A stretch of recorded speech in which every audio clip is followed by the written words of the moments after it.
All right, thanks for joining me. Listen, the ultimate goal, we're talking about extracting maximum cash from your email list, right? The ultimate goal of this video series, and in particular this video that you're watching right now, is to show you ways that you can get the absolute most money from your list. Because, listen, not all list techniques are created equal. Just because you got a list of 20,000 subscribers does not mean that that's going to be filled with money for you. Because let me tell you a little story before we jump into the training here.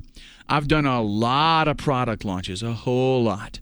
I've worked with various big-name internet marketers. And in particular, I have had my own launches where, I get some JVs on board, for example. And just to tell on myself, this happens to me too, so it's not just them. Okay? But, I'll have people that have a list of maybe 50,000 subscribers, and they'll promote a product for me, and they'll get, maybe 300 hops, 300 clicks, and make a few sales. And then I'll have maybe a JV that has 10 or 20,000 subscribers, and they'll get, like 1,000-2,000 hops and make hundreds of sales. Why is that? It's because of the way that we cultivate our list. And the same things happen to me, right? I've sent out emails in the past where I would, send out one email maybe to a couple thousand people and get hundreds of clicks.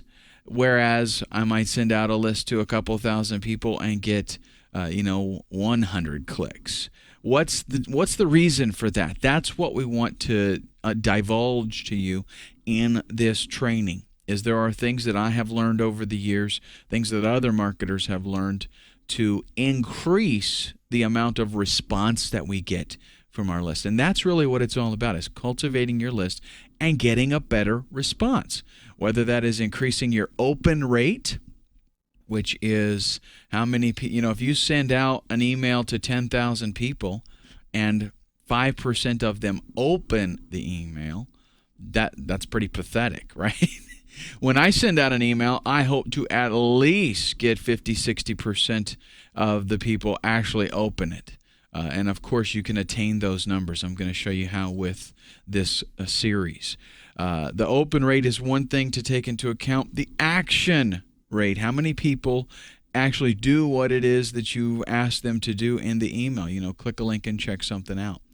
Reads, getting people to actually read the email, and of course that leads to the amount of people that take action. So what I've done is I've divided this video up into several different sections. How to increase your writing, the actual email, how to make that be just exactly the best that it can be, what kind of things to put into your content, how to manage your campaign, that kind of stuff. So let's go ahead and jump right into cater your writing. First off, know what your list wants. And before I get going here, let me tell you, this particular video that you're watching here is going to be just chock full of some tips and expertise and experience. So we're going to go through it fairly quickly. I've got a couple other videos in line for you as well, but this particular one right here, we're just going to hit topics. I'm going to tell you about them and why you need to do them. So know what your list wants. When was the last time you actually asked your list, what would you like? I mean, it's actually like common sense, right? To know what they want. How do you know what they want? By asking them for it.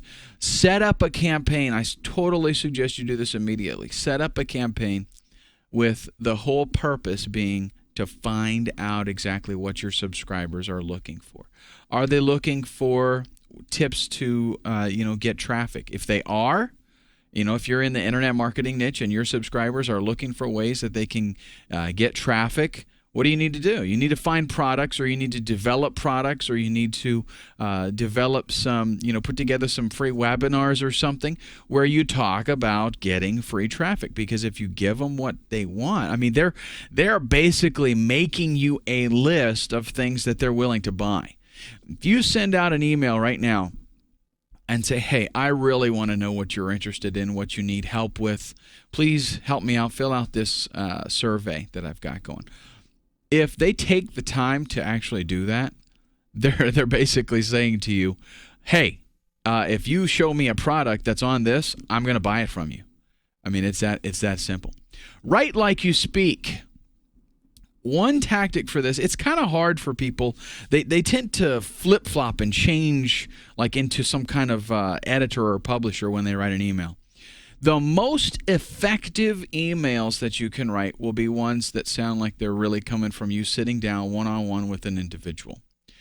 So a tactic for doing this is after you have outlined everything that you really want to convey to the individual and you have learned the tactics of what to include in your email, formulate that in such a way where you just basically sit down, and it's best if you can grab yourself a microphone and do a little recording.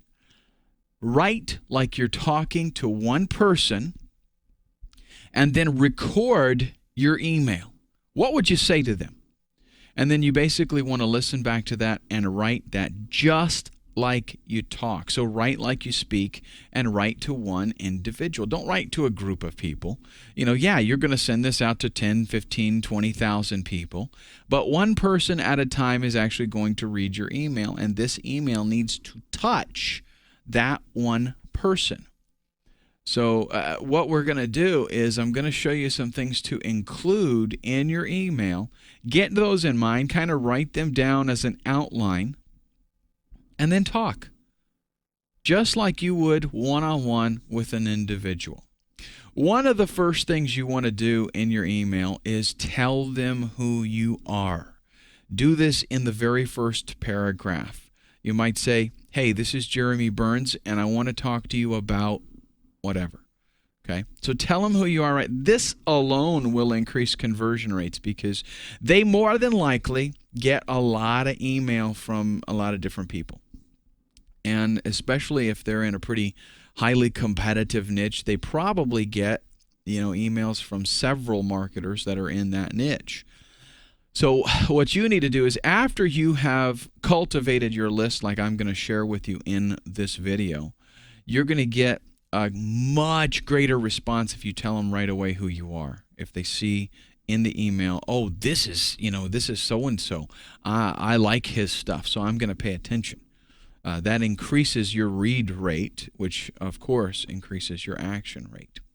Tell them the benefit of what it is that you got going in that email. Tell them right away, immediately after you tell them who you are. The way that you do this is, I'm going to touch a little bit more about the content in the next slide, but it's basically giving them a preview. Tell them what it is that you're going to do for them immediately. That's very important so that they see that, you kind of want to weed out the people that won't be interested anyway, but you want to make sure that you grab the people that would be interested. If they have sent out to you, if they responded to your survey and said, hey, I need some training on getting free organic traffic, then you're going to say, hey, this is Jeremy Burns, and I want to show you how to get loads of organic traffic absolutely free. So you tell them the benefit right away, tell them who you are. Then you want to close with a personal message. One of my favorite tactics to put in an email, and this is very powerful, folks, is before you're getting ready to close, you've delivered what it is that you want them to do, and they've got the call to action and all of that. You need to put right in there, not just to your success, blah, blah, blah, Jeremy. No, you want to put a personal message like, hey, I'd really like to make sure this works out for you. So if you've got any questions or if you run into some kind of problem, make sure you send me an email and I'll see if I can help you out. Regards, Jeremy Burns. And they put your email address right there where they can actually get a hold of you. You know what this does? It's not that you're going to get like a flood of emails now just because you put that in there. But what it does is psychologically it tells them, hey, this individual is personally interested in helping me out, helping me to be a success, whether that success is losing weight, building muscle, repairing my credit, or buying a house, getting into real estate, doesn't matter what it is. They're actually interested in helping me, So I'm going to listen to what they say. And if they recommend that I should, click on this link and check this opportunity out, then I'm going to do it. So it's just, it's something that you're adding in there to give it, again, that personal touch, like I actually care. And when we start out with that personal touch and throughout the email, it's got that, when you're writing to one individual and they feel that, they sense that, it increases your response dramatically. Content tips. Touched on this just a moment ago. Quickly give them a preview. You need to share with them what it is that you're promoting, how it's going to benefit them. And they need to see that right away. That way, if you jump into some big, long story, that doesn't, it's not going to so much catch them as so much as if you would to tell them, here's the result of what I'm going to, what this is all about. Let me illustrate that for you. If I'm into After Effects and Photoshop and all these things that have to do with creating some pretty dazzling, killer-looking content, and one of the things that catches my attention is when a tutorial that I watch online, or maybe I buy a lot of training, and as a matter of fact, I bought one on After Effects just last week. And I got it, and they'd use, the reason that it caught my eye and that I bought from them is because they use this very tactic. Their tutorials do not start out with, hey, we're going to make some really killer text, and the first thing you need to do is push this button. They don't do that, okay? And then you got to wait till the end. When I see tutorials online that do that, where they start out right away in the tutorial, and then you go through, and then you get to the end of the tutorial, and then there's the finished result. It's like when I see a tutorial like that and it starts out step by step, and it doesn't interest me. I move on. It's like I want to see up front, what is this tutorial going to teach me how to do? So this tutorial series actually that I bought online, that's the way that they do it. In their tutorials, they're like, and it's on After Effects, so it takes a long time to build up this project, right? So what they do is they show you right at the beginning, hey, here's what we're going to make, and they push the play button, and they let you see how dazzling it is. And that hits you, right? It relates to you. You're like, hey, I can make that? And that hooks you.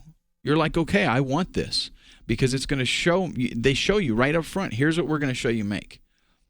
Same kind of thing holds true for your marketing. You want to show them, look what I'm going to do for you. You have to sell the dream. And that of itself is going to make people read the emails more. So if you can relate to them, here is the benefit. I'm going to give you kind of like right in the first paragraph, right after I tell you who I am, I'm going to show you what I'm going to do for you, and then they're going to continue to read. Use several links in your emails. This is contingent on the size of the email, obviously, okay? But minimum, really, you want 2 in there. And it's the same link. That I want to stress that. The same link to the same thing, not several different links, which I'll mention that later on. But you definitely want to give them multiple opportunities to go to your offer, whatever that offer is. If it's a longer email, then you'll think about, 3 or 4 links in the email. You got to be careful because you don't want to, have any deliverability issues. And if you've got like a high spam score, which is another thing we'll talk about later, that's going to, one of the things that triggers that is a bunch of links, a whole bunch. But if it's a pretty long email, having 3 or 4 links in there is okay because there's a lot of content along with it. One of the things for your content, one of the things that you can do that will excite people is to do an interview. With this, you find, let's say you're going to promote a product. You've got 10,000 people on your list, and they're all interested in this specific niche. So you're looking for a new product to promote. Instead of just sending out a blast that says, hey, come check out this site and buy it. Instead of doing that, you're going to take a little bit of care and planning by contacting the creator of that product. See if you can get them to do an interview with you, just maybe on the phone. Email is okay, but it's better if you can do it over the phone and record it. And then what you do in your email, instead of just blasting them and say, hey, check this out, you tell them, I've got an exclusive interview with Jeremy Burns, and we're going to talk about private label rights. And then you give them a link to a page where they can go and they can listen to it. And of course, right on that page, you can have an opt-in box, and you can also have a link where they can go ahead and make the purchase with your affiliate link, of course. All right? Now, that is extremely powerful, especially if you can incorporate video. Like one thing that you can do, and you don't even have to have an audience for this, right? But you can go to GoToMeeting or GoToWebinar, something like that, and you can do a PowerPoint presentation, or you don't have to get all big and complicated. Your PowerPoint presentation can consist of simply a screen with a picture of the product and a picture of the person that you're interviewing, and maybe your picture, and a website where you want them to go to. That can be displayed the whole time. But you record, the main part is that you're recording the audio and you're interviewing this person. And then when they click the link, you can say, hey, I got this, a video, I did an interview, whatever. And they click it, they come to the page, there's a play button, they click that, and the interview starts. The screen does not have to change. It's just a nice shot of the product and a couple pictures, you and the person that you're interviewing, and a site, maybe an address there. Well, they listen to the interview. Right there on the page, you've got a button where they can click and make a purchase. Conversions are crazy with something like that because it's totally convenient. You're going to get a lot of response and a lot of traffic. Do your own thing. If you're going to, let's say you're going to promote something, a lot of times these people have like cookie cutter emails that you can send out to your list.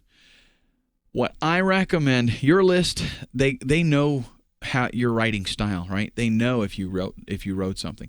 If you go sign up for some affiliate program and you grab one of those solo ads and you just paste it and send it out to your list, they'll detect that. They'll know that that was something that somebody else made and you're sending out because they know your style. And one of the biggest things that marketers can do nowadays to differentiate themselves is have that style. Very, very important. All the big name marketers do that. They have a specific style that they write as, and people know, hey, they wrote this. If they just take somebody else's stuff and they paste it in there and blast it to their list, they know somebody else wrote this. This is not so-and-so. So do your own thing. Yes, you can take their email and use it kind of as a template.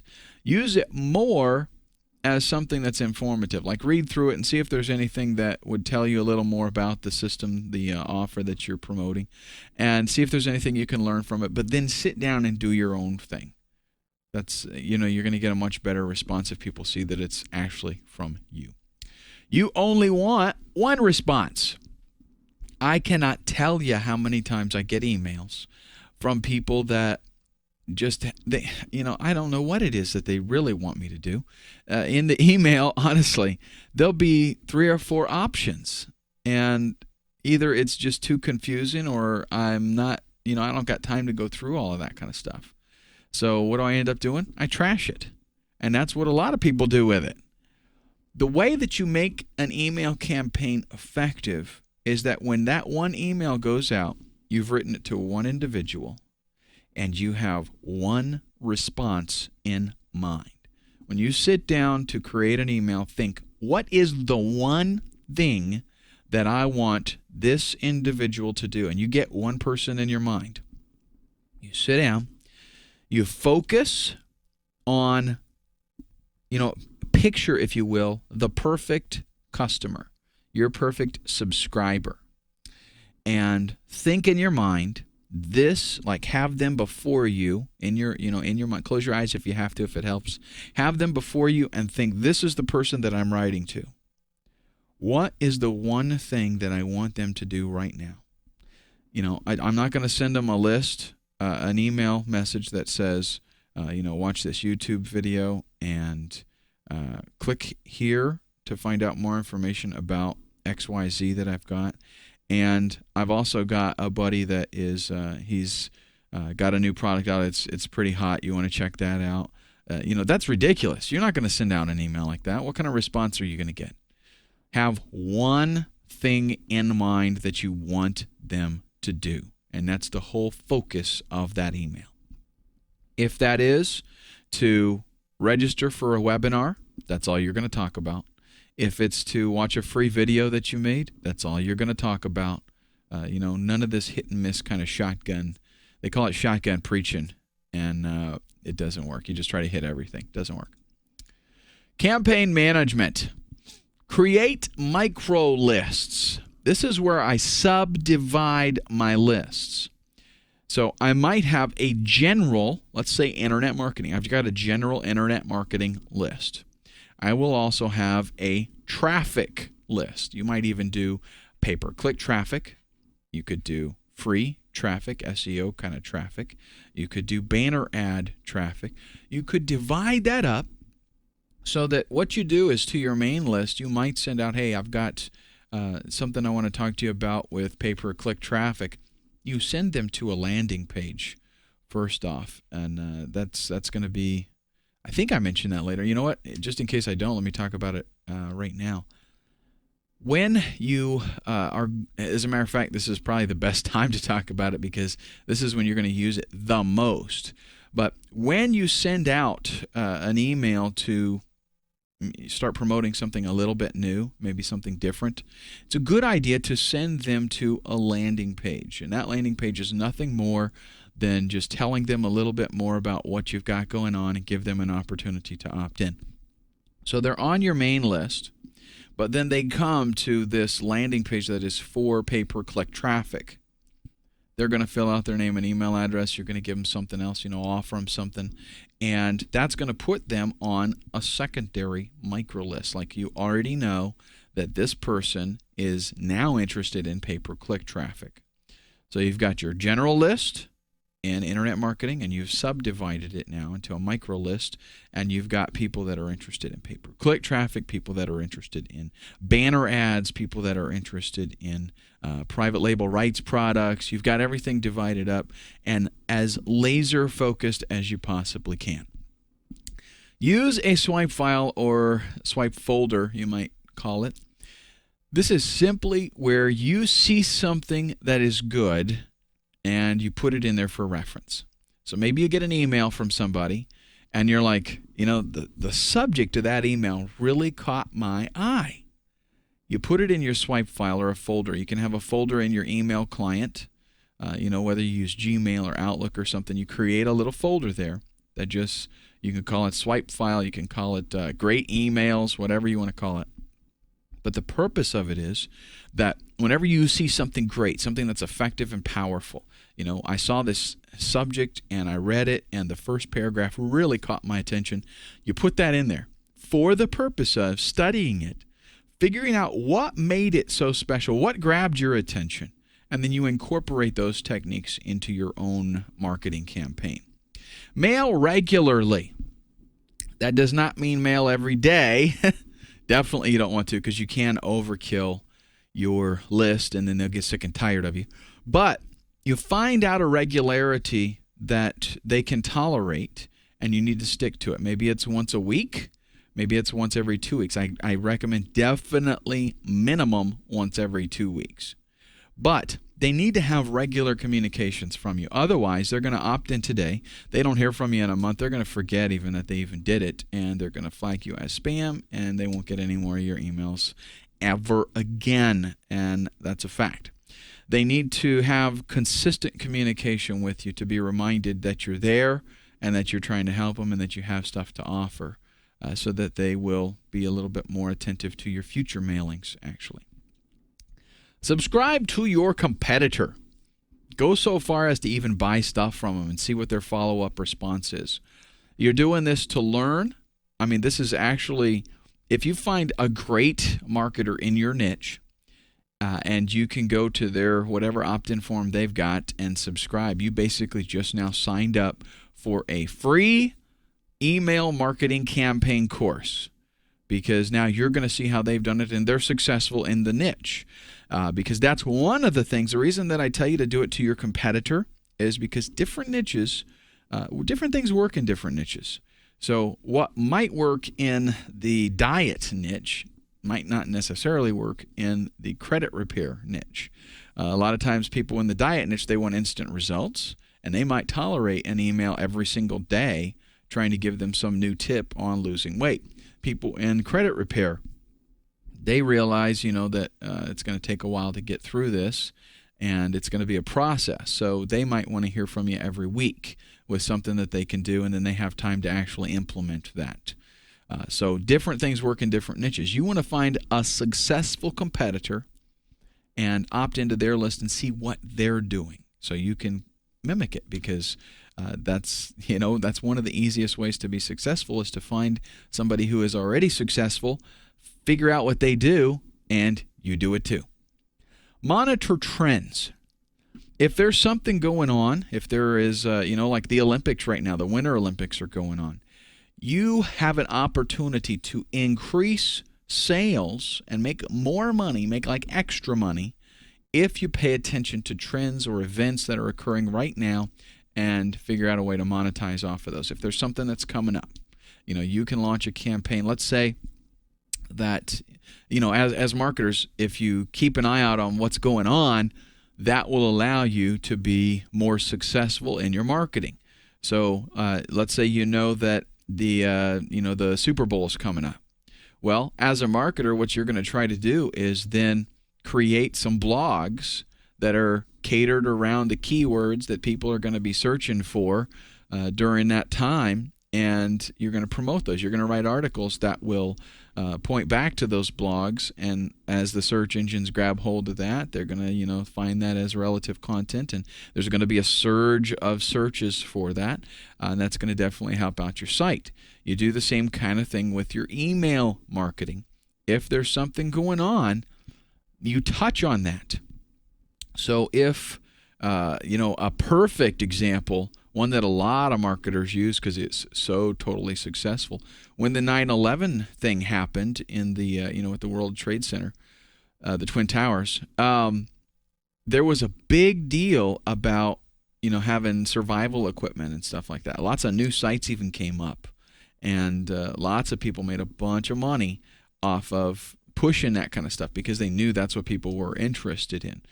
Any kind of thing like that happens is going to give you an opportunity to make a whole bunch of extra money.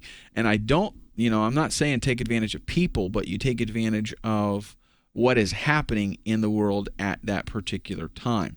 You're actually helping people out in a sense, because if something's going on that, like with the Super Bowl or the Winter Olympics or a disaster or something like that, even if they're going to be looking for something because they need help, then you might as well be providing that to your email list if they're already interested in it, right? So in other words, you wouldn't, if you have a list of 20,000 internet marketers and something happens bad, that's like there's a hurricane or something and there's devastation, whatever, you're not going to send them a list to where they can get water purification or whatever, right? Not related. But if you're in that niche and the event fits in with that, definitely you take advantage of that opportunity. Low-scale testing before large-scale mailings. If you have a plan to buy traffic, let's say your goal is to send out 100,000 emails, and you're going to go to different sources and either rent lists or pay for some traffic or do some JV swaps with somebody, whatever. Wouldn't you rather have the ultimate peaked, totally tweaked email that is going to be sent out as opposed to just throwing one together and send it out? I mean, yeah, because just a little difference of a headline or something in the email makes a big difference in the response. And if we're talking 1 or 2% difference, I mean, that's by the time you hit the whole campaign, that's pretty important. So what you have to do is first do a small test. So if you can send out an email to 5,000 people and then do a little tweak and send out a different email, just change one thing, like change the subject line. Send that to another list of 5,000 people. Then you figure out which one gets the better response, and that's the one that you're going to use for your large-scale campaign, where you might, ultimately 100 or 200, 300,000 people, depending on what you got going on, how you're going to do it. But you want to get the most out of those people that you can, and you do that by testing the campaign itself. Getting results. Send them. Yeah, I figured I was going to talk about landing pages later, but I couldn't remember for sure. Send them to a landing page, and the landing page is just where you can share more information with them. You can also have a link for them to go to a product if you want. What I recommend is that you do create another list, right? So you send them there, give them an opportunity to opt in so that they can find out more information about that specific product that you're promoting, whatever it is. And what's best on the landing page, if you can provide some kind of audio or a video or something that will engage them more. I am seeing more and more long-form sales pages. I'm not saying they don't work at all, but they're kind of going out. So if you can make the best thing that, in my opinion, you can do, and this is my experience, the best thing that you can do is make yourself a real simple PowerPoint presentation. Get yourself a copy of Camtasia, get a nice microphone, do a simple little 5-10 minute presentation and record it with, doing PowerPoint and using Camtasia to record it. Send them to that landing page. They need to, this is all about the personality, right? And feeling very personal. They need to see and hear you on an intimate level. That is so powerful, folks. I can't tell you how powerful that is. If your sincerity comes out in your voice, if you granted you could bomb it if you have no personality, so you got to be careful with it, right? You don't want to send them to a landing page that says, "Hi, my name is John, and I made $20,000 and last month it was great." You don't want to send them to something like that because they're not going to buy it. But if you send them to a landing page where you say, "Hi there, my name's John, and I want to show you how last month I pulled in $22,000 with a killer technique that absolutely blew my mind when I saw it." Okay, so they see that and they feel the sincerity, right? They hear it in your voice and they see the results on the page. They're much more prone to watch a little 5-10 minute video than they would to read, 15 pages of text. So it takes a little bit of extra effort, to make a nice video, but it's really not that hard. It's really not. I'd rather make a 5 or 10 minute video with the PowerPoint presentation than make a 15, 20 page sales letter any day. Okay, and I'm not saying you don't want to have the sales page if you're promoting, maybe you created a product and or you got a private label rights product, whatever, and you want to make a sales page, fine. But what I'm seeing more and more trend, not only on the squeeze page, but on the sales page, right at the top, a link to watch the sales page instead of having to read it themselves. They can actually just see delivered to them. People are lazy, right? It's much more engaging for them to experience that video than to read the sales page. But bottom line here is on the landing page, give them something that gives them the opportunity to say, "Hey, I'm interested in this," and you do that with an opt-in form. Don't forget your customers. People who have purchased from you previously are much more likely to purchase from you in the future. And when I say purchase previously, that might mean 2 minutes ago. So here's an opportunity for you. You want to increase your revenue without hardly any extra effort and zero additional ad spend or any extra kind of monetary effort. Let me tell you the quick and easy way to do that. Whenever somebody does buy something from you, on the thank you page, give them the opportunity to buy something else. Maybe they can upgrade, or maybe there's something related in that niche. It could be an affiliate offer, something of yours, doesn't matter. Give them the opportunity. They're in the mood to buy. They just bought from you. They proved, hey, I trust you. I think what you gave me is going to be a good deal. This is kind of like an OTO, one-time offer, or an upsell. But do it on the thank you page. Hey, it can't hurt anything, right? Don't kill the winners. What does that mean?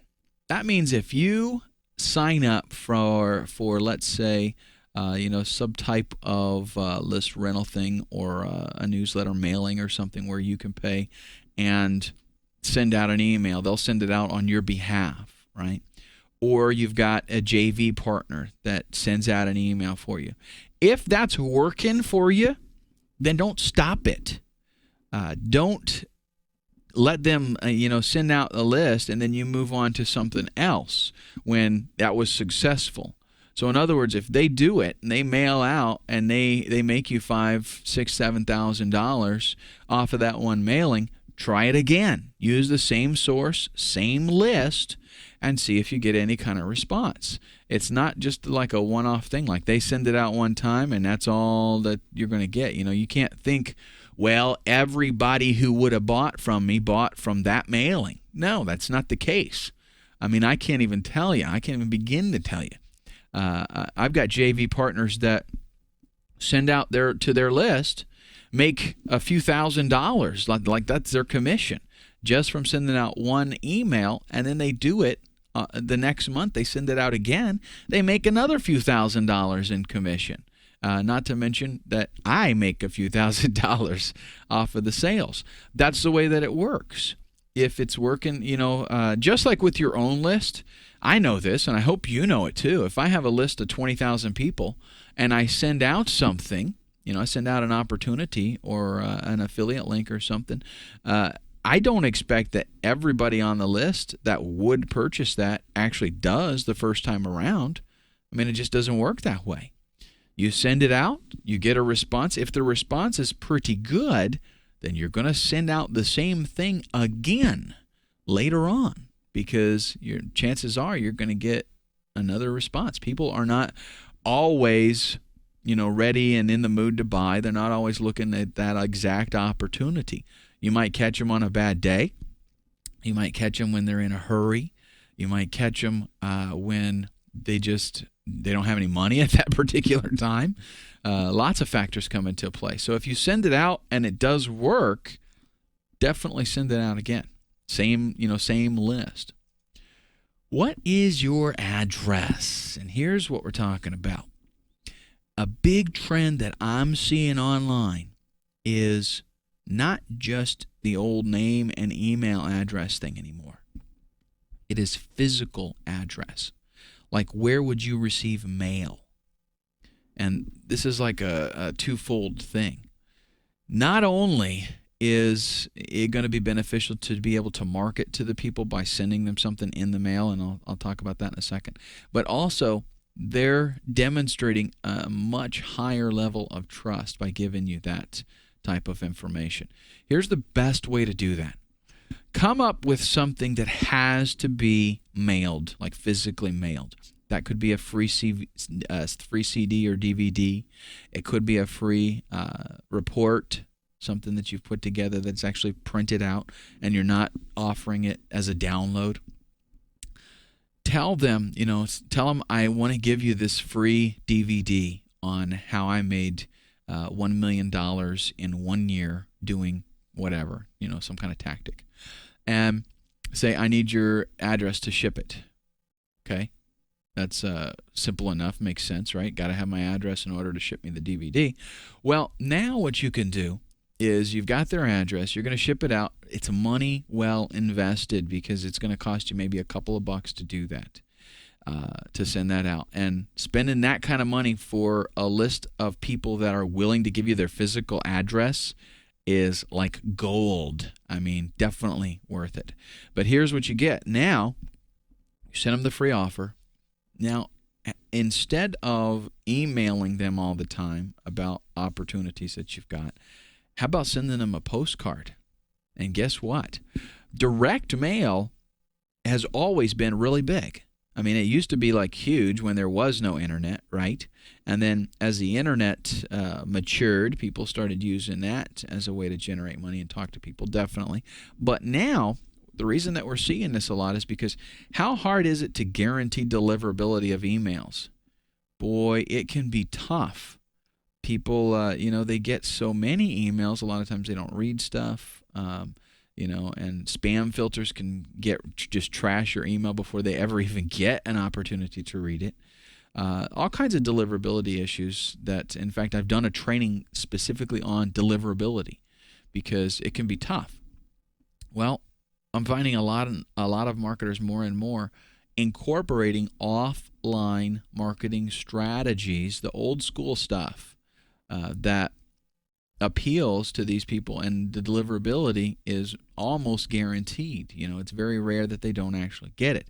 And it's one thing that happens with offline marketing that does not happen with email is that on occasion, so maybe somebody gets somebody else's mail. Well, big deal. I mean, at least you got it before somebody. There's an opportunity that they could act on it as well.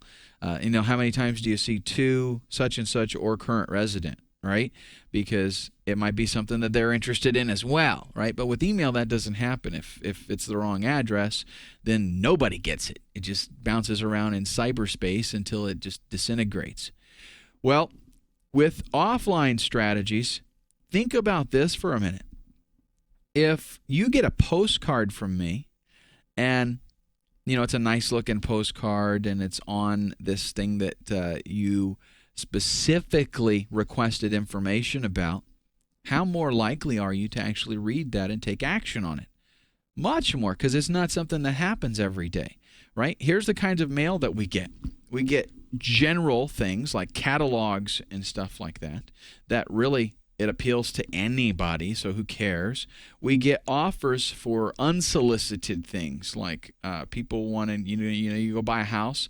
Next thing you know, you start getting all kinds of offers for insurance and to refinance. Not interested. You just get it out of the blue. Insurance offers, stuff like that. So you get a lot of this stuff that just everybody gets.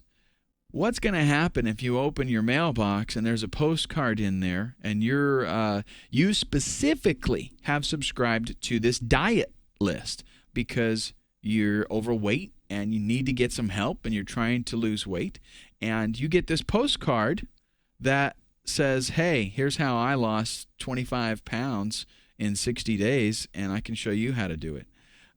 It's like, hey, that's exactly what I've been looking for, and it came to my mailbox. It's catered to me. So it's something that's a little bit different, and people are much more responsive to it. Before you ever actually click the send button on your email campaign, check your spam score. This is a little side tip on deliverability. That is one thing that can increase the amount of response that you get, because it increases the amount of successfully delivered emails, and it's real easy to do. If you use Aweber as your autoresponder, a lot of the other autoresponders do this as well, but with Aweber, it gives you a spam score. You create an email, and then when you get it ready and you save it, before it sends out, it shows you, here's your spam score. And if it is too high, it's going to throw up a flag and tell you, hey, you better make a change. And I've been able to do that myself where, anymore nowadays, it's very rare that I'll create a message that even looks like spam. But I have made a message, and in Aweber, after I save it, it'll show your spam score is like 2.1 or whatever like that. And all I got to do is go back in, do a few little tweaks and changes, save it, come back out. Oh, your spam score is 0.3, and it's perfectly fine. It's going to send out. You're not going to have to worry about deliverability issues. So that's one quick and easy way to increase your response rate, is by increasing the successful delivery rate. So I hope that was helpful to you. I guarantee if you implement these strategies into your marketing campaign, you're going to start seeing more emails get opened. You're going to start seeing more actions being taken, and bottom line, more revenue. Let's move on to the next video. In this video, what we're going to do is look at some more advanced tactics for increasing the action, the conversion, increasing the amount of money that you make from each individual list that you have. First up, you want to educate your subscribers. That is the goal of your email campaign. Don't look at it so much as, I've got a list of 10,000 people, so here's the amount of money that I need to make. Approach it from the standpoint that you actually feel it's your responsibility to educate these people on whatever it is. So you've actually got a burden for that. What we see a lot of times is people that are led about by greed and they're doing everything with the motivation to make money. Guess what happens? It doesn't work typically. I mean, not to say that nobody motivated by greed ever makes money, because they do, but as far as being a success, and it's my goal to help you be a success in your life, not just in marketing, right? I want to help you be happy with yourself. So approach this from the standpoint that you're a teacher, and it is your job, it's your responsibility when people come on your list to help them, to educate them. And as kind of like a side benefit, you're going to make money doing that. Have a call to action in your emails. This is something that, people, I see this on sales pages still, although most people are catching up to that, but I see it in emails all the time. You don't just put a link in your email and assume people know to click on it. You actually need to tell them to click on it, to watch the video, to click on it and fill out the form, whatever it is. You want to have a call to action. And it kind of goes, it's one of those things that people they eliminate because you're sitting down writing this email and you know what you want people to do. So you're so close to the problem that you're not able to realize that you really do need to tell them to do that.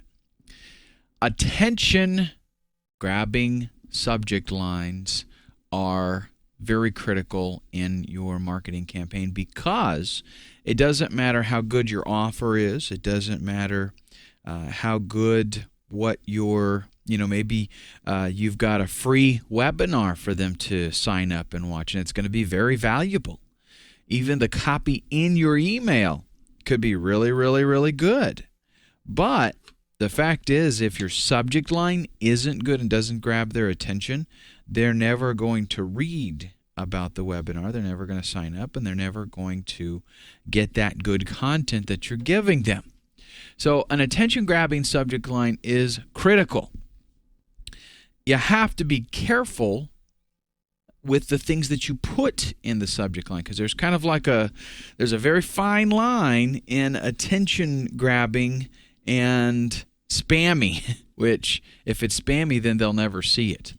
So here are some things that you want to do and some things that you don't want to do to help your subject line be attention grabbing but not violate any other rules. One is, don't use the person's name in the subject line. I know, we all see this, and there are people that still teach that you need to do this. But listen what I am finding here. First, let me tell you the premise of why they do this.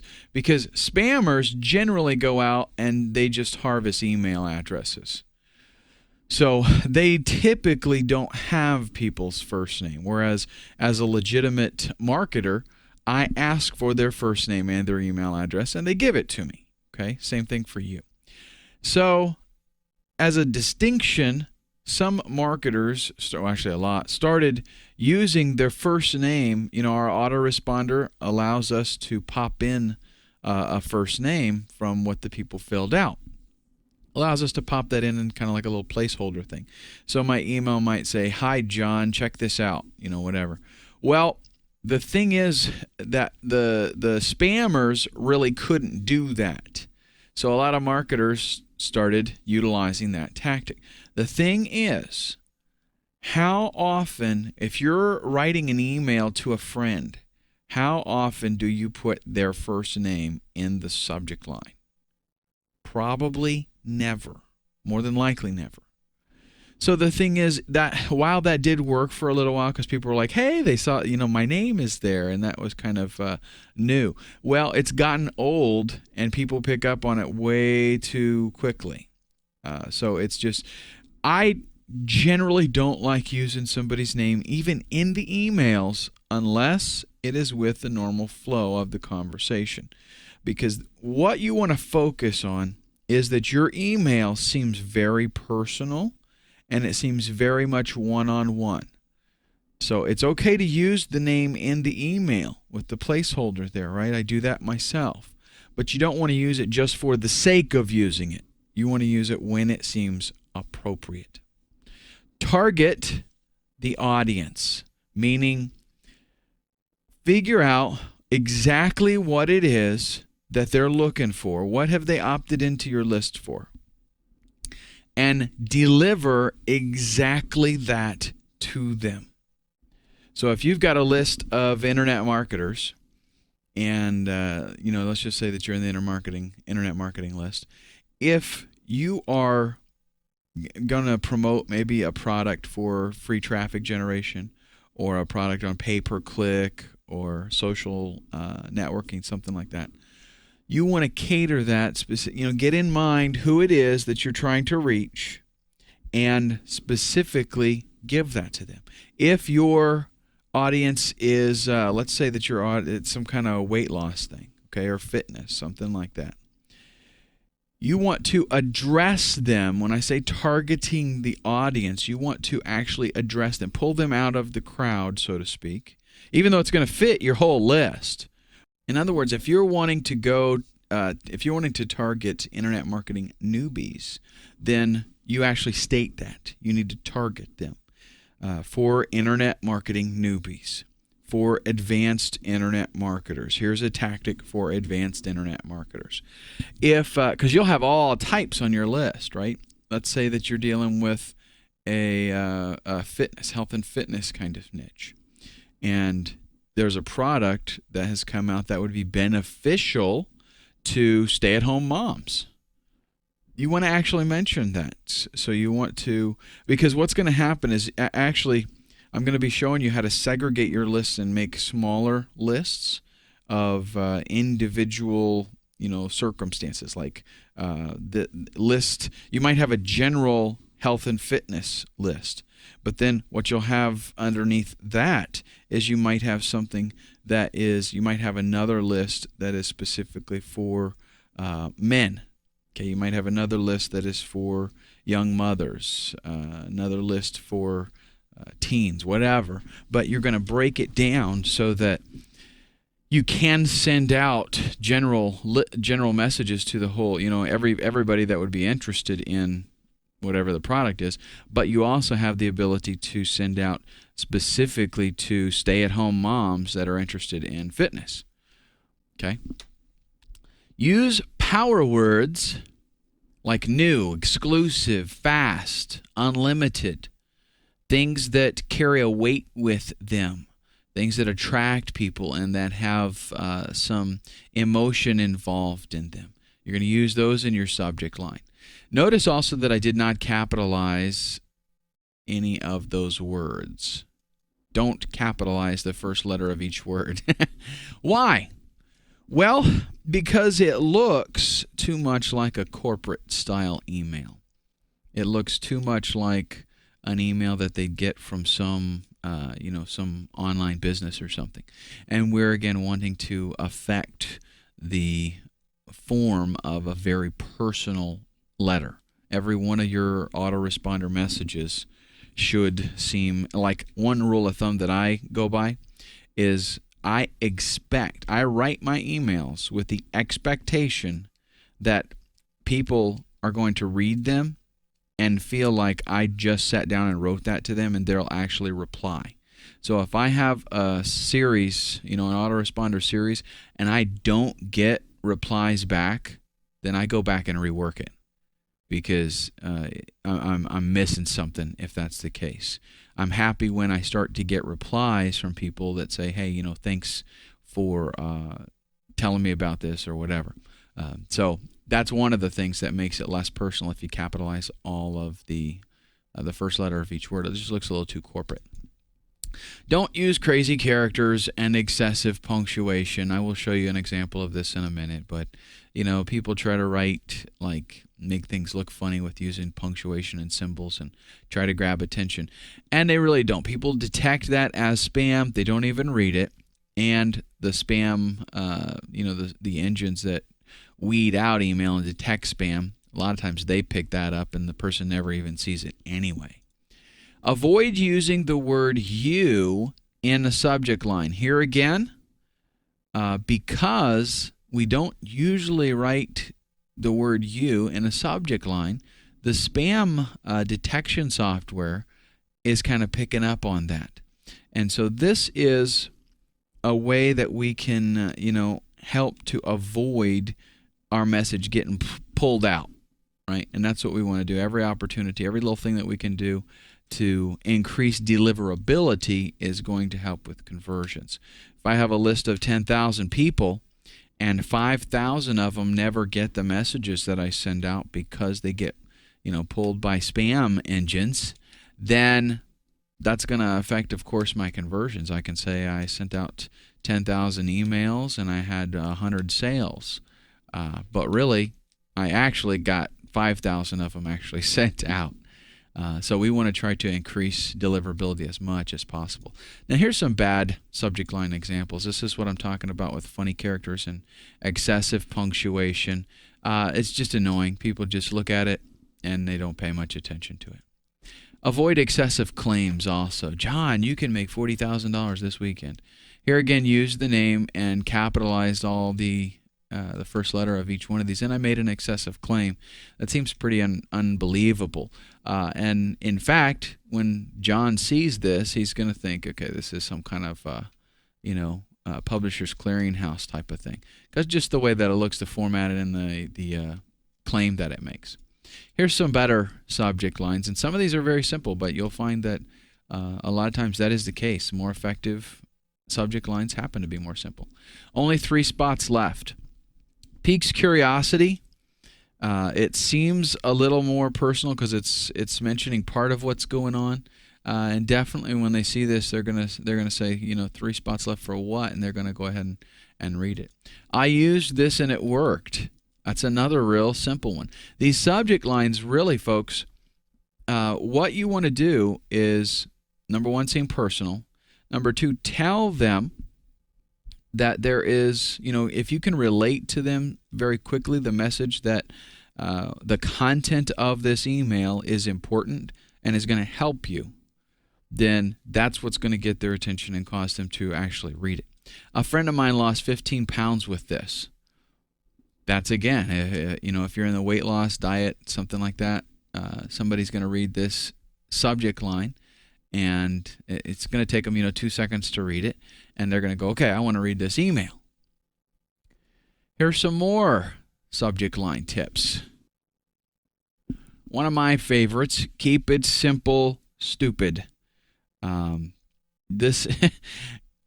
you create your subject line, the last examples that I gave you kind of illustrates that. You want to basically just tell them the content of this email is going to help you out. You have to definitely follow through with that, okay? When you say a friend of mine lost 15 pounds with this, your email needs to be about that, because if it's not going to take too many of those emails, and they're going to just totally ignore you altogether. But short and sweet, cut to the chase, and let them know this email is genuinely going to help you. WIIFM. Bear in mind that everybody in the world is listening to this radio station. What's in it for me? So as you sit down and write your subject line, that's one of the things that you bear in mind is you have to relate to your reader that this email is going to solve a problem for them. It's going to help them. It's not all about buy my stuff. It's about, hey, look, here's something I can do for you. Your personality sells, not your autoresponder. This is something that probably needs even more stress put on it, but I'll do my best here with this. Your very unique personality is what is going to separate you from the regular marketing world that's out there. So therefore, in everything that you do, not only your subject line, but the actual emails themselves, you need to let that personality come through. And if maybe you don't have a personality, or maybe you have a personality that a lot of people don't get along with, okay, whatever the case might be, you can go ahead and affect a different personality. You can you can have maybe a writing personality where maybe you're normally a pretty sober, relaxed individual, and you want to seem energetic in your emails, okay? So you affect that energy when you sit down to write, but you need to have a focused personality that people can recognize and let that come out in everything that you write, really. Read the newspaper. This is a good place to go to get ideas for headlines, because newspapers, I might add a lot of the magazines that you go to the store and they have at the checkout, same kind of thing there. What they do, and they're very, very good at it, is they target a specific part of a story that they want to tell. And a lot of times I know they target a part of it that's maybe not quite 100% accurate, okay, but it tells a story in and of itself, a part of a story at least, or maybe a certain a viewpoint of the story in a very short space. And that's essentially what the subject line needs to do. So if you read the newspaper, check out the headlines, and you can get great ideas for attention-grabbing headlines that do fulfill all of the needs here, that show what's in it for me, and that are very simple, short, and sweet, and that will allow your personality to come out. Always test your subject lines. This is definitely, I'm not going to say it's the most important thing, but it's definitely one of the top 5 of successful email marketing campaigns. You need to make sure that you, at every phase, you're making tests. So one nice thing about Aweber is that it allows you to do split testing. So you can take and let's say you got a list of 20,000 people. Okay, you can send out a message to 1,000 people, and then send out another version with just the subject line different. Send that out to another 1,000 people, and then you wait for the results. So maybe the next day you check it out and you see which one has a higher open rate. And there you go. Now you take the one that's better, and you can either test again if you want and send to another 1,000 people. Come up with a third subject line, send to another 1,000, and take whichever one is best. Or go ahead and just take the one that performed the best, send it to the remainder of your list. Very, very powerful and effective way to increase conversions. People do look at the from field. In fact, there was a study that showed that most people, in deciding if they're going to open the email, the first thing they look at is the from field. Also, if whatever you do use in the from field, because you could use your name, you could use your company name or your website name or your newsletter name if you wanted to.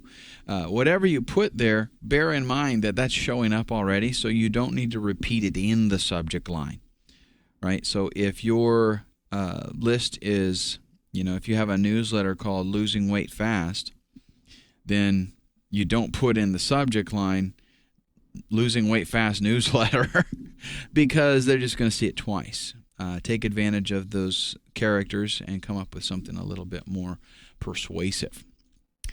Specialty lists. Let's talk about that for a little bit. These are lists that can be used for very special, unique purposes and allow you to build a list oftentimes very quickly.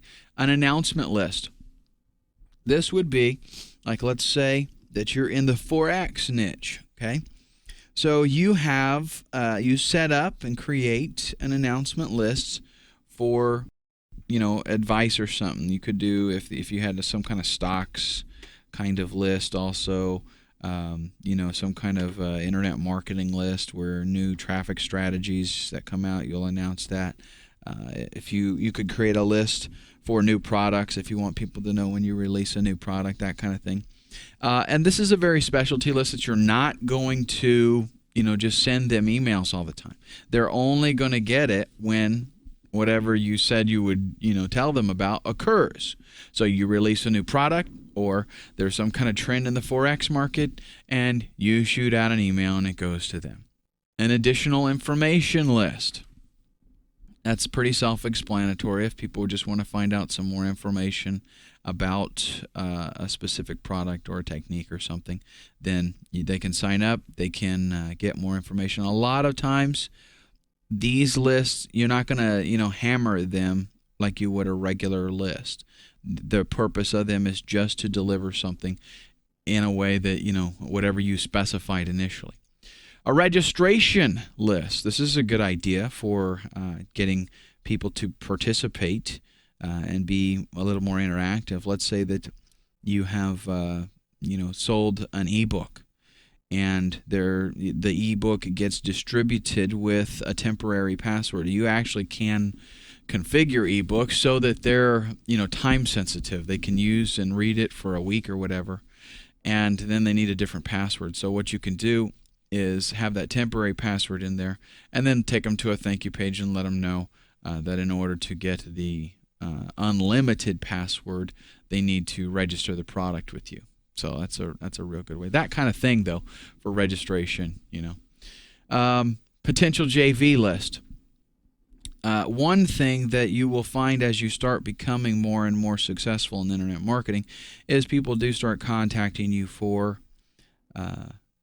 JV partnerships where they want to work with you on maybe cross-promoting or promoting a new product or something. And what you can do is on your website have, maybe an affiliates page or something, and right on there too you can have a form and let them know this is for potential JV partners. If you're interested in a joint venture with us, please fill out this form, and you can say, we don't have any openings right now, but from time to time we do experiment and explore other opportunities. So, something like that, just to start building a list. That way, when you do need it, you can let them know, we don't have anything right now, but we may in the future. And that way, when you do need it, lo and behold, you check out your potential JV list there, and you've got, 50 JV partners, people who have said they would be interested in doing something with you. And then, that's at least you don't have to start from zero, right? All right, your content. Let's talk about that for a little bit. Your content, the stuff that you send out, bear in mind that this is making you, this is representing you. It's building your business. With that in mind, only promote stuff that actually works. Because guess what? If you promote junk, people are going to perceive you as a promoter of junk, and more than likely you don't want that. So this is kind of a difficult call because I know a lot of people, they go out there, the goal is they just want to make money. And unfortunately, if that's what you're trying to do, more than likely it's not going to be so much a success for you. You have to have a goal of building a business, not just making money so you can get a nicer car. You need a goal of building a business because that's what this is all about. So that being the case, when you do promote something else, you want to make sure that it's not junk. You want to make sure that it is helpful, that it works, that it is beneficial to your subscribers. Because when you promote stuff that does work, when you promote stuff that genuinely does help them, then they have like a bond with you. When you promote something that is junk and they try it out based on your recommendation, what do you think that does to your image? It doesn't help it, that's for sure.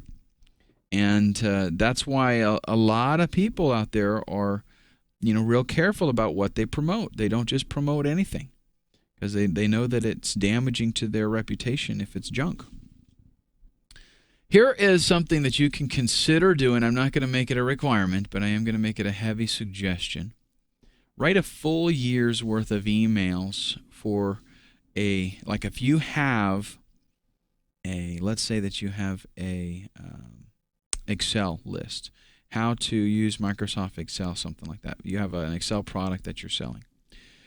What you would want to do, and if you offer to, maybe as your ethical bribe to get them on the list, you tell them that you send out monthly Excel tips or weekly Excel tips or whatever it is. Actually compile, get a whole year's worth of those things already in the autoresponder setup. I know it sounds like it's going to be a lot of work, but listen, it's going to take you a few days to do it, and you're going to be set for a year. So that's going to allow you to focus on other aspects of your business. It's going to relieve you immensely. You would not, you can't even imagine how much so, because you will have that working for you for the next year without having to worry about it. And again, we want to let the personality come through there. So it's not the autoresponder that is doing the selling. It's what you put. It's the content. It's the personality that you put in there. And if you have a whole year's worth, it's just going to be such a big help to you. So you might not necessarily do it for all of your lists, but try to do it at least for one. And I think once you do that, you'll be like, that was a big help to me. So I'm going to sit down and do it for the other ones. Use an unadvertised bonus on your confirmation page. This is a killer over the top, secret. How many people go out and set up an autoresponder and they don't even think of the power of the confirmation page? And what do? They use the one that's supplied by the autoresponder company, like AWeber. Just a default generic page that says, hey, thanks for signing up. Check your email. What a waste. That individual just opted in to they just overcame a huge hurdle. That is the time when you want to hit them up with something else. So go to the trouble of creating your own confirmation page, put it on your server, and give them an unadvertised bonus, something that they didn't expect. You didn't say anything about it, but it's a freebie that's just going to be, beneficial to them. You are building at that point, you're building a very strong trust relationship. They're going to be like, hey, he is just awesome giving me all this stuff. And the next time you send out something for them to buy, they're going to be 100 times more likely to do it. Give your subscribers something that they can give away to somebody else. Why? Because every one of your subscribers will then become essentially an affiliate of, it might even be a free affiliate, like they just work for you. They're your salesperson. In your ebook, maybe you give them an ebook and then you tell them, feel free to distribute this to your friends, because in your ebook, you have links. You have links back to your site. You have links back to products that you're selling and that you're promoting. So you're just giving it to them and telling them, feel free to, give this to friends. Bribe plus traffic equals opt-in. This is an equation that it just doesn't fail. You need to have an ethical bribe. Nowadays, just about everybody has learned you have to give away something in order to get people to opt in. Used to be in the old days, you could get away with it as long as you had an opt-in form. People would come there and they would actually opt in. But now people are getting so much junk mail. Pretty much everybody knows I got to have something to give them in order to get them to opt in. What's going to separate you from the yahoos out there, the small timers, is having a good quality bribe.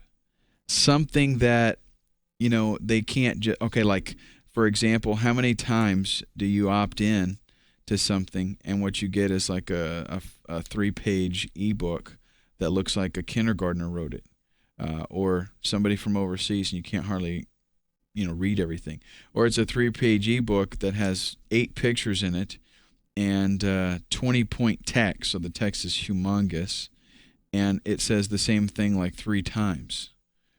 Okay, so when you have a bribe like that, when you have an ethical bribe, they judge you based on that first impression. They judge you based on what they get from you. Okay, so he's stingy, he's skimpy, the content isn't really even that good, it didn't teach me much. So they unconsciously associate you with that and the future products that you try to promote and sell to them. So what that means is your product, your free product that you're giving away, needs to be exactly that, a product. It needs to be something that you could sell online because it's that good. It gives them that much information, and the quality of it is very good. What I highly recommend, and anymore now, I don't even think I have any, let me think real quick. I don't think I have any free app. There's one free offer that I have that is still an ebook. All the rest are little video mini courses, because that is, that's what works. You just get yourself a copy of Camtasia, PowerPoint, do a presentation just like what I'm talking about here, but you give them maybe a 10-minute, 5 or 10-minute lesson, and if you do a series of those, tell them that they're going to sign up for a 5-day video mini course on, perfecting your racquetball swing, whatever. And the content of it, again, needs to be of the quality that you could sell it. It needs to be that good. So what they do is, in their mind, here's the way it works. If his quality is this good on the stuff that he gives away, I can only imagine about the stuff that I actually have to purchase. So when the time comes and you do send them the opportunity to buy something from you, they're going to jump on it, because they're going to be like, his free stuff is so good. I can, I can only imagine what this is going to be like. So the equation, though, is bribe plus traffic equals opt-in. Here's the way that it works. Without either one of those two, you're not going to get the opt-in. So without the ethical bribe or without the traffic, it's not going to happen. They go hand in hand, and so don't try it. If you don't have a bribe, don't bother sending traffic. And if you do have the bribe, if you do have a good product, then you better be sending traffic, because it ain't just going to happen. The old adage, if you build it, they'll come. That does not work online, not at all. Just because it's there, I can't tell you how many pages there are on the internet that nobody ever sends traffic to and nobody ever visits. Okay. Location. What about our opt-in? Where should it go? Well, definitely you want it above the fold, and that would work for a squeeze page and a sales page. Squeeze page, the reason I mention that is because most of the time people are doing smaller squeeze pages now, which is my preference, just like one screen. But they can be a little bit on the tall side. You don't obviously want to put it down below where they have to scroll in order to see it. You want to have it right there where they see it and notice it immediately.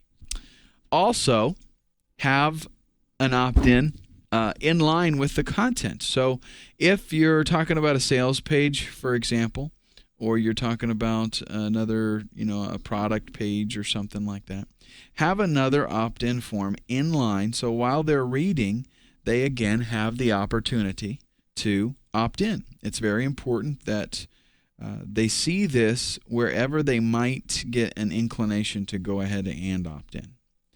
Also consider, this is something fairly new that I have seen. I haven't been able to do this on any of my opt-ins yet, but I do have it in the works.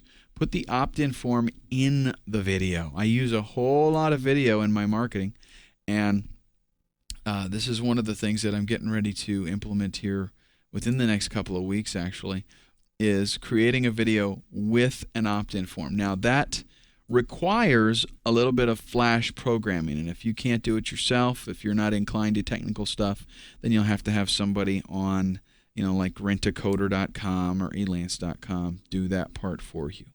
But the way this works is not having, and it's still fairly new, okay, so you can get on it pretty quick, but typically what people have, and I'll just draw it for you real quick, typically what they have is a video playing right here, and then name, email address, and a submit button. Okay, but what this is actually talking about is having a video, and it takes up the whole area. They watch the video, and then at the end, a box pops up for them to put their name and email address and the button right there inside the video. It's actually pretty slick. It looks really nice, and it definitely grabs their attention, and it's something that's still fairly new, so it's very effective. Let's talk about the ethical bribe that we're giving away, or the offer itself. Somebody comes to your squeeze page, and what I see time and time again that I got to go over is they're actually trying to sell the product on the squeeze page, and that's a real bad idea. They're trying to make it kind of like a mini sales page, but it doesn't work really. If you get somebody to come to your squeeze page, or you can call it a landing page or capture page, you are trying to sell the opt-in. In other words, 100% goal is get them to enter their name and email address, whatever information you're trying to collect. So that means that everything on the squeeze page has the intent and purpose of getting them to enter those details and submit them. That's the whole point. So you're not trying to sell a product. Like, one of the biggest things that I do nowadays is if I've got something to sell, I don't even mention the product on the squeeze page. Okay, the product name is never mentioned. The the price, obviously, nothing like that.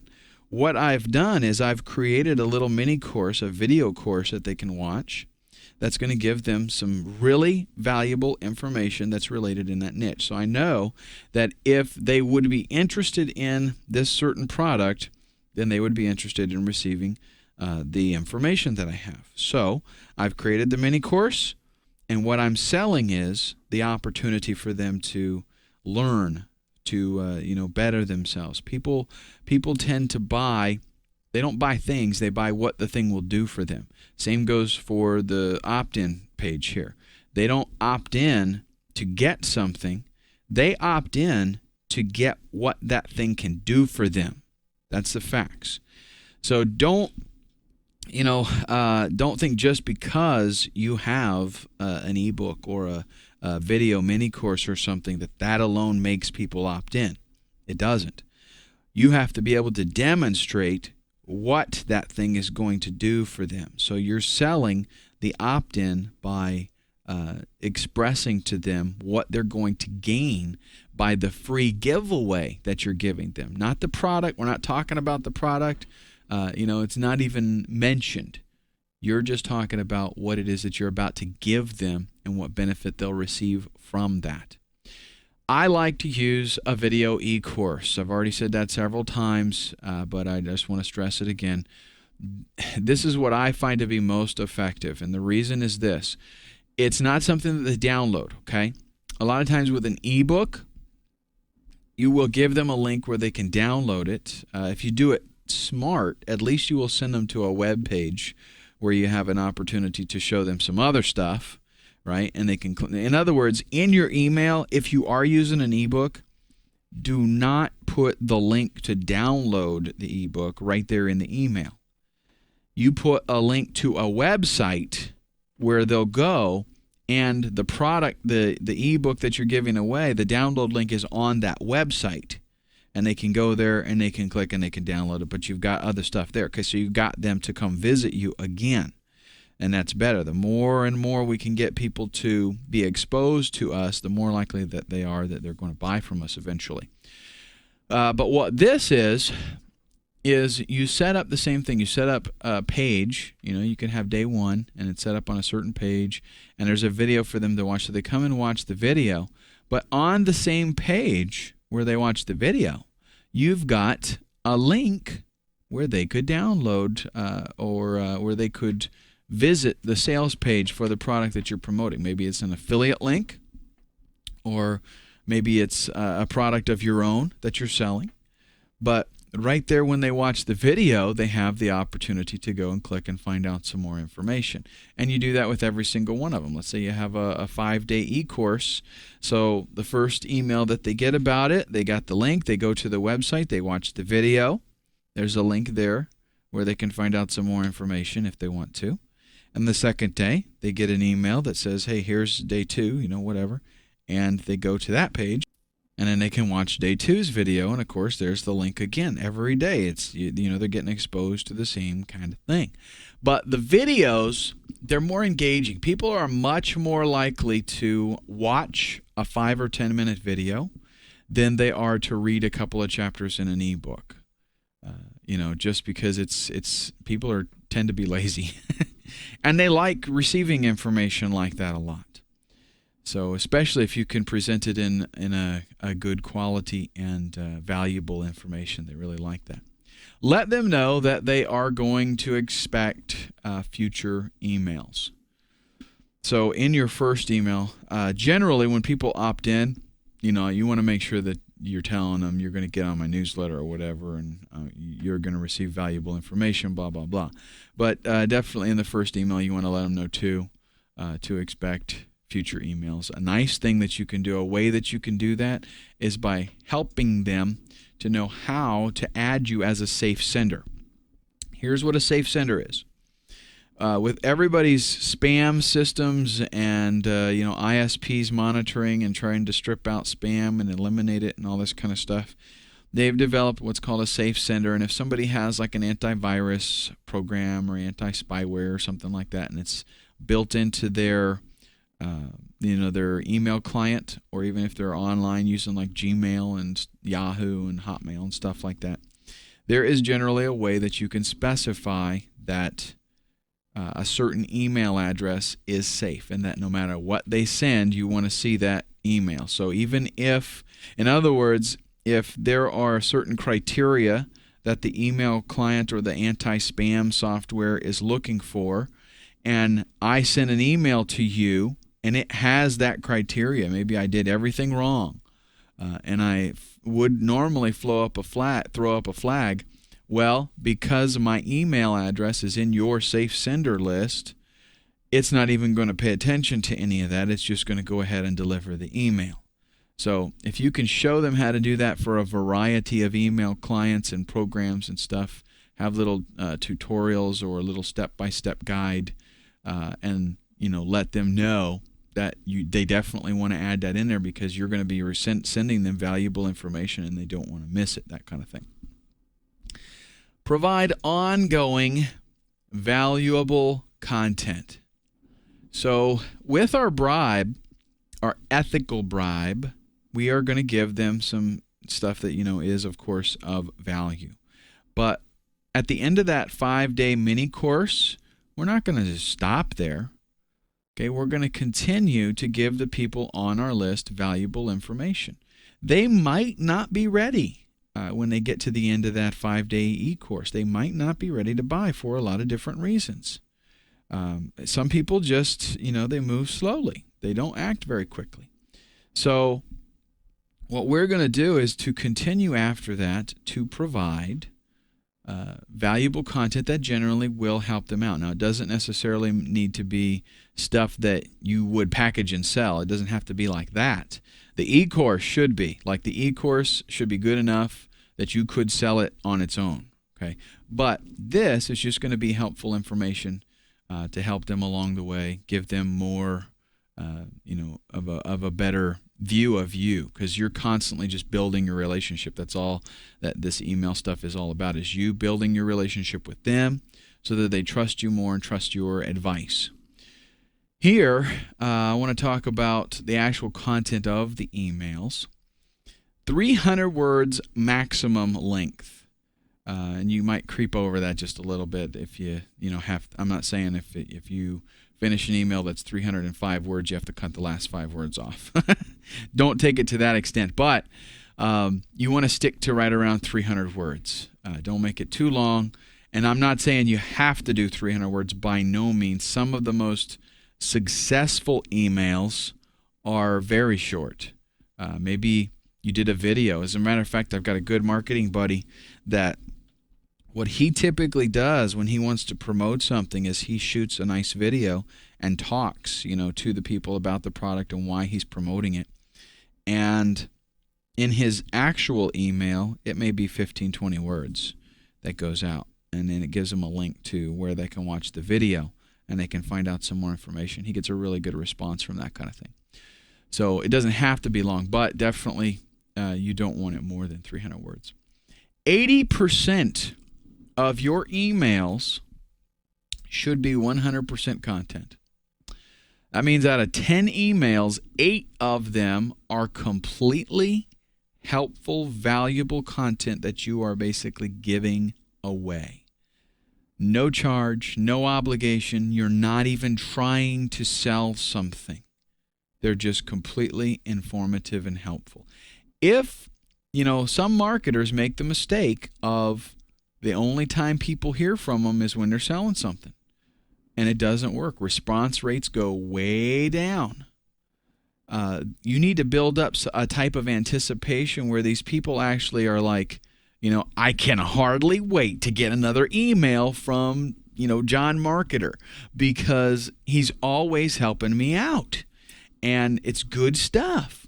And so the next time your email shows up in their inbox, just because it's from you, they're going to read it. Doesn't even matter what the subject line is. Doesn't matter, how frequently you do it. If it's from you, I'm going to read it. So they open it up.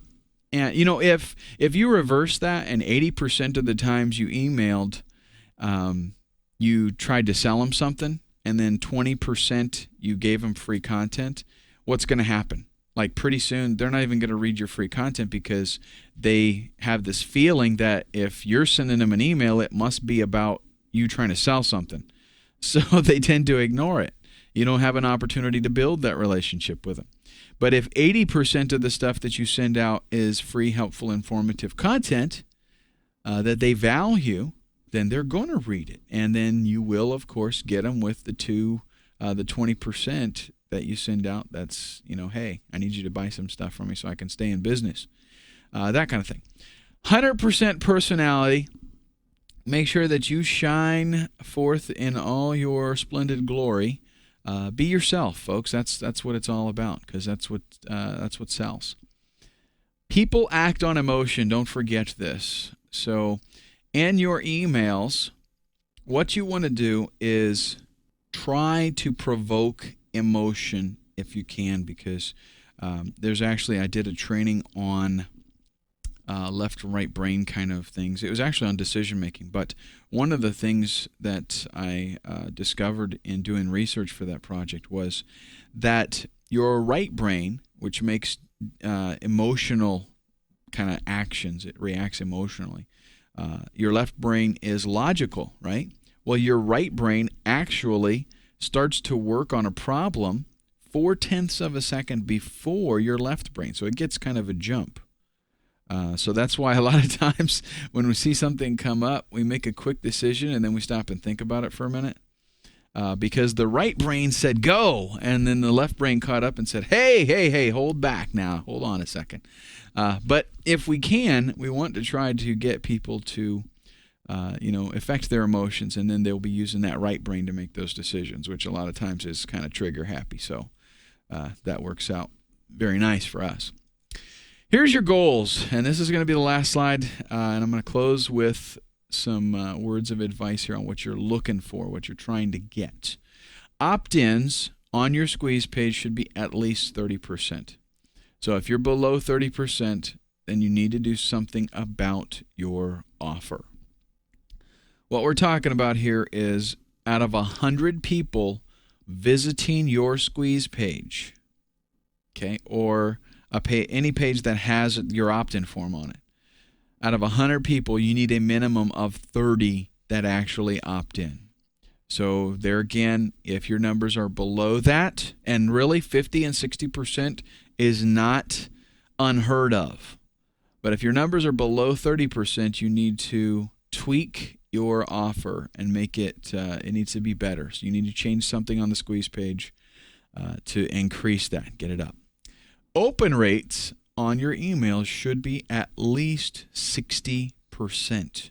And I know that's going to sound like a shocker, but listen, if you're doing this right, if you are providing the kind of information that you should be, and you're doing your marketing homework, then that's the kind of open rate that you should get. Fact is, we will have deliverability issues pop up. We will catch people that are on vacation and they're not there to get their emails. But what I like to see is when I send out an email, 60% open rate. Now, doesn't necessarily mean that 60% are going to do what I wanted them to do, but at least 60% need to open it up and, read the email. As far as actual action, email responses should be at least 25%. Now, that means I need to quantify the numbers here. That does not mean if I send out 100 emails that 25% of the people do what I want them to do, because we have the open rate that we have to take into consideration. So what that means is, let's say, and I'm going to use fairly round numbers just to make it simple to do the math, because I don't like doing math in my head. If I've got 100 emails that go out and I've got a 50% open rate, okay, that's half. It's a little bit short of what I would like. That means 50 people did open the email. Of those 50 people, 25% of them should click on it. Okay, so a quarter of them, about 12 people should click and act. If you get above that, that is fantastic. But what you'll find is you should keep track of all of the emails that you send out and keep track of the statistics. So what you do is, in your swipe file, you can create a swipe file specifically for your stuff. So you send out an email and you send it out to your list. Maybe you got 5,000 people on your list, and you get a 65% open rate. Okay, fantastic. And then you get, out of those that opened it, you get a 40% response. People click on the link and do what it is that you wanted them to do, which is, click on the link. That doesn't mean your sales are that high, right? It just means that people actually did click on it. Well, what you want to do is keep track of that, and maybe even if you want, you can go to the extent of making an Excel spreadsheet to say, okay, here was my subject line, here was how many people I sent to, here is the open rate, and here is the response rate. This percentage of people clicked on it. Well, the next time you send out another one, maybe it bombs and you got a 10% open rate, and the email response was like 5%. It was just ridiculous. So what you want to do is keep track of that kind of stuff and analyze it and look at, okay, this one here worked. Why did it work? And this one here didn't work. Why didn't it work? And that will, definitely make you a better marketer, make you a better email marketer. All right, so I wish you the very best in getting maximum cash from your email list. Thank you so much for joining me, and squeeze the trigger and ride the bullet.